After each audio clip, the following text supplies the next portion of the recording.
فرض نماز نہ چھوڑ. اللہ تعالیٰ نے روزے میں گنجائش رکھی ہے. بیمار ہو چھوڑ دو، مسافر ہو چھوڑ دو، بعد میں رکھ لو. اتنے بیماروں کے رکھ ہی نہیں سکو گے، چلو معاف. چھوٹا سا فدیہ ہے وہ دے دو، معاف. زکوٰۃ آج فرض ہو گئی ہے، ٹھیک ہے، آج دے دو، کل دے دو، پرسوں دے دو، اگلے مہینے دے دو، اس سے اگلے مہینے دے دو، سال میں جب مرضی دے دو. حج فرض ہو گیا ہے آج، 20 سال کی عمر میں 60 سال کی عمر تک جب چاہو حج کر لو. لیکن نماز کا ٹائم ہو گیا ہے، بس نہیں چھوڑ سکتے، پڑھنی ہوگی اپنے وقت پر. تو میری گزارش ہے بھائیو، جہاں سے بھی آئے ہو، میں ہاتھ جوڑتا ہوں، نماز نہ چھوڑ.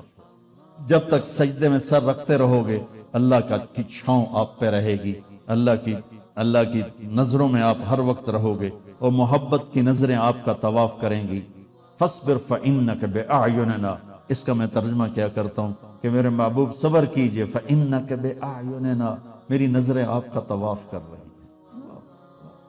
تو اس ماحول میں جو نماز پڑھے گا نا، اللہ کی محبت اس کا طواف کرے گی، اللہ کی رحمت اس کا طواف کرے گی، اس کو اپنی چھاؤں میں رکھے گا. کوئی کبھی قضا ہو جائے، انسان ہو سفر میں ہو جاتا ہے، سستی میں ہو جاتا ہے، نہیں پڑھی گئی، سستی میں کام میں، اس کی قضا دے. سونے سے پہلے 5 نمازوں کی قضا پوری کر کے اپنا کھاتا مکمل کر کے پھر سو، تو انشاءاللہ اللہ مہربان کریم ہے، معاف کر دے گا. اور اپنی نمازوں کو قضا پڑھتے رہو گے اس طرح، تو پھر 5 نمازوں کے اللہ تعالیٰ طاقت بھی دے دے گا، ہمت بھی دے دے گا، توفیق بھی دے دے گا. کچھ وقت اپنے قرآن کے لیے، کچھ میرے نبی کی زندگی کے لیے. فیملیز کے ساتھ ہو، ماں باپ ساتھ ہیں، ان کو عزت دو، ان کو احترام دو.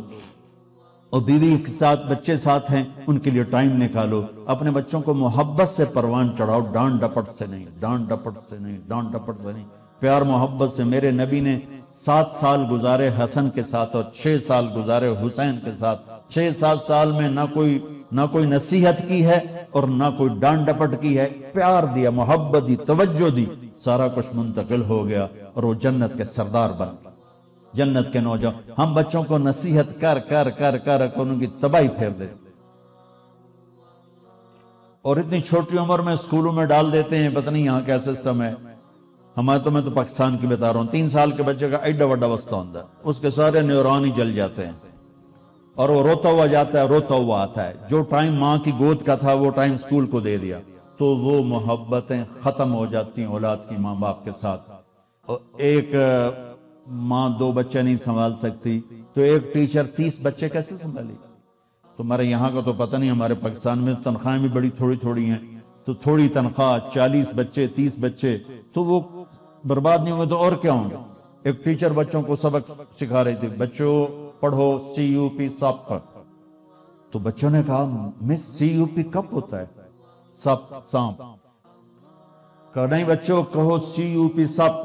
ان کا مس CUP کب ہوتا ہے؟ کہا بچوں اتنی تھوڑی تنخواہ میں CUP سپ ہی رہے گا، کب نہیں ہو سکتا ہے. تو ہماری سکولنگ تو ایسی بیکار برباد ہے کہ ہمارے کاروباری، ہمارے سکول کاروبار ہیں. کوئی ہماری نیشن کے لیے وہ کوئی تعلیم نہیں ہے، کاروبار ہے. یہاں کا مجھے نہیں پتا، لیکن میں اپنے پاکستان انڈیا کی بات کرتا ہوں. انڈیا، پاکستان، بنگلہ دیش ایک سیم کلچر ہے کہ جتنے تعلیمی ادارے صرف کاروبار ہیں، ہماری نسل کو برباد کر رہے ہیں، تباہ کر رہے ہیں. میرے نبی کہتا ہے 7 سال تک بچے کو نماز کبھی نہ کہو، 7 سال تک. 7 سال کے بعد کہنا شروع کرو. 10 سال کے بعد سستی ہو، تھوڑا سختی کرو. 15 سال میں جا کے فرض ہوتی ہے. اللہ 15 سال بچے کو فری رکھتا ہے، اور ماں باپ کو کہتا ہے پہلے 10 سال بچوں کو دے دو، ساری زندگی بچہ تمہیں دے دے. ہم بچوں کو وہ ٹائم نہیں دیتے، وہ ہمارے نہیں ہوتے. تو بھائیو، آخری گزارش یہ ہے کہ آپ 3 چلے کے تو سارے بھائی ارادے کر لو، ٹھیک ہے نا.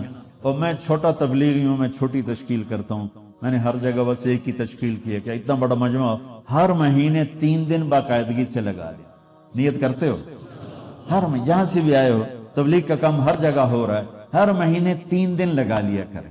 کبھی ناغہ ہو جائے کوئی بات نہیں، ہر مہینے 3 دن، ٹھیک ہے؟ نیت کرتے ہو؟ اور آخری نیت یہ کرواتا ہوں، اگر کسی سے لڑے ہوئے ہو تو صلح کرو. مسلمان کو اچھا نہیں لگتا کسی سے بائیکاٹ ہو، کسی سے قطع تعلق ہو. بس معافی مانگ لو، معاف کر دو، معافی مانگ لو. جو معافی میں پہل کرتا ہے اللہ اس کو اونچا کر دیتا ہے. اور جھگڑا ہو جانا کوئی بڑی بات نہیں. میرے حضرت حسن اور حسین میں آپس میں دونوں بھائیوں میں کوئی تلخی ہو تو لوگوں نے حضرت حسین سے کہا جاؤ بھائی سے معافی مانگو. ان کی بات سننا کیا خوبصورت.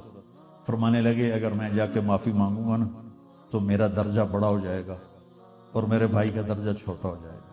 اور مجھے شرم آتی ہے کہ میں چاہتا ہوں جنت میں بھی میرا بھائی مجھ سے آگے ہو میں پیچھے ہوں. تو وہ آ کے معافی مانگے گا تو وہ بڑا ہے, اس کا درجہ بھی بڑا ہے. اگر میں چلا گیا مجھے کوئی شرم نہیں ہے, لیکن میں گیا تو میرا درجہ بھائی سے آگے ہو جائے گا. میں بھائی سے جنت میں بھی آگے نہیں ہونا چاہتا. یہ بات جب حضرت حسن کو چلی تو انہوں نے نہ جوتا پہنا نہ ٹوپی, ویسے بھاگے بھاگے اور اپنے بھائی گلے ملے. حضرت علی کے ایک دوسرے بیٹے تھے, ان کی ماں حنفیہ تھی. یہ تو حسن بن فاطمہ ہے, حسین بن فاطمہ, وہ محمد بن حنفیہ تھے. ان کا اور حضرت حسن کا جھگڑا ہو گیا تو حضرت محمد بن حنفیہ نے حضرت حسن کو خط لکھا کہ میرے بھائی آپ فاطمہ کے بیٹے ہیں, میں حنفیہ کا بیٹا ہوں. تو جیسے میری ماں فاطمہ جیسی نہیں ہو سکتی, میں آپ جیسا نہیں ہو سکتا. آپ میرے بڑے ہیں, آپ آ کے مجھ سے معافی مانگ لیں تاکہ آپ کا درجہ بڑا رہے. اگر آپ نہ آئے تو پھر میں آ رہا ہوں معافی مانگنے, پھر میرا درجہ بڑا ہو جائے گا اور مجھے شرم آتی ہے کہ میرا درجہ آپ سے بڑا ہو. تو اتنے بڑے گھروں میں بھی کھٹ پٹ ہو جاتی ہے. کھٹ پٹ کا کوئی مسئلہ نہیں, نہیں اسے بولنے نہیں. ساڑھے پنجاب بھی لکیر لا دیتی ہے, لکیر